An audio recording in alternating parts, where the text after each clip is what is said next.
ડભોઈ નગરપાલિકા ખાતે કાયમી શહેરી ફેરિયા કમિટી મીટિંગ યોજાઈ. The street vendors protection of livelihood and regulation of street vending act 2014 અંતર્ગત રાજ્ય સરકાર દ્વારા ગુજરાત સ્ટ્રીટ વેન્ડર રૂલ્સ 2016 બનાવવામાં આવેલ છે. તે ગુજરાત સ્ટ્રીટ વેન્ડર્સ રૂલ્સ 2016ની જોગવાઈ મુજબ નગરપાલિકા કક્ષાએ ટાઉન વેન્ડિંગ કમિટીની રચના કરવા જણાવેલ હોય. ગુજરાત શહેરી આજીવિકા મિશન ગાંધીનગરના મિશન ડાયરેક્ટર સાહેબ શ્રી દ્વારા મળેલ સૂચના અનુસાર ડભોઈ નગરપાલિકા દ્વારા નિયમો અનુસારની કાર્યવાહી કરી ડભોઈ શહેર કાયમી ટાઉન વેન્ડિંગ કમિટીની રચના કરવામાં આવેલ છે. સદર કમિટીની મુદત 3 વર્ષની હોય. અગાઉની રચાયેલી કમિટીની મુદત પૂર્ણ થતાં નગરપાલિકા દ્વારા નિયમ અનુસારની કાર્યવાહી કરી ડભોઈ નગરપાલિકા દ્વારા પુનઃ કાયમી ટાઉન વેન્ડિંગ કમિટી રચના તારીખ 18/3/2026ના રોજ કરવામાં આવી હતી અને આજરોજ આ નવી રચાયેલી કાયમી ટાઉન વેન્ડિંગ કમિટીની પ્રથમ meeting chief officer Shri Jaykishan તડવીના અધ્યક્ષસ્થાને ડભોઈ નગરપાલિકાના કોન્ફરન્સ હોલ ખાતે યોજવામાં આવી હતી.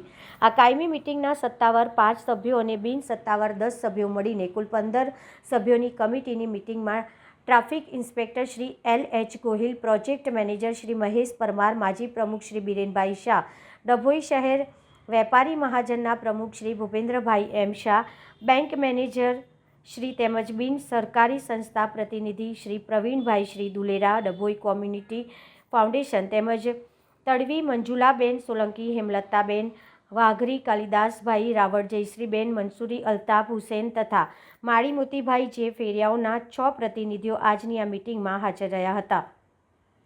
પ્રોજેક્ટ મેનેજર શ્રી મહેશ પરમાર દ્વારા સ્ટ્રીટ વેન્ડરના અધિકારો, સ્ટ્રીટ વેન્ડિંગનું નિયમન, કાયમી vending committee, vending zone, vending કમિટીની રચના, વેન્ડર માટેની ફરજો, સ્ટ્રીટ વેન્ડર્સ માટેના લાભો, સ્ટ્રીટ વેન્ડર્સના અધિકારોનું રક્ષણ, અપીલ કમિટી વગેરે જેવા મહત્વના વિષય ઉપર જરૂરી માર્ગદર્શન મિટિંગમાં આપવામાં આવ્યું હતું. આજની આ મિટિંગમાં નગરના થતા ટ્રાફિકને લગતા પણ ચર્ચા કરવામાં આવી હતી. ધી સ્ટ્રીટ વેન્ડર એક્ટ 2014ની જોગવાઈઓ અને 2016ના રૂલ્સની અન્વયે ડભોઈ નગરપાલિકા દ્વારા કાયમી ટાઉન વેન્ડિંગ કમિટીની રચના કરવામાં આવેલી હતી.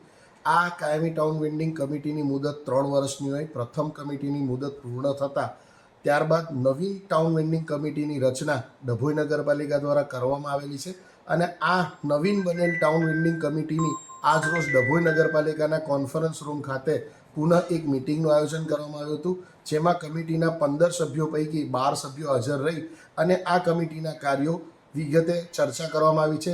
સાથે સાથે આના બિન સત્તાવાર સભ્યો અને સત્તાવાર સભ્યો પૈકી સત્તાવાર સભ્યોમાં ટ્રાફિક વિભાગ માટે પોલીસ ટ્રાફિક વિભાગના PI સાહેબને પણ ઉપસ્થિત રાખી અને કઈ રીતે ડભોઈ નગરમાંથી આ ફેરિયાઓ દ્વારા અડચણરૂપ જે થતા હોય તે હટાવીને યોગ્ય એ લોકોને રોજગારી મળી શકે એવી જગ્યાઓ નક્કી કરી અને આ એક્ટની અંદર જે જોગવાઈ છે એ મુજબનું પાલન થાય તે માટે આ ટાઉન વેન્ડિંગ કમિટી ડભોઈ નગરપાલિકા વિસ્તારમાં કામ કરશે અને એ અંગેની વિસ્તૃત સમજ ફેરિયાઓના પ્રતિનિધિઓ જે આ કમિટીમાં છે એમને પણ આપવામાં આવી છે અને વધુ સારી રીતે ફેરિયાઓને પોતાના રોજગારી મળી શકે તે મુજબની કામગીરી કરવા માટે આજની આ કમિટીમાં વિવિધ નિર્ણયો કરવામાં આવેલ છે.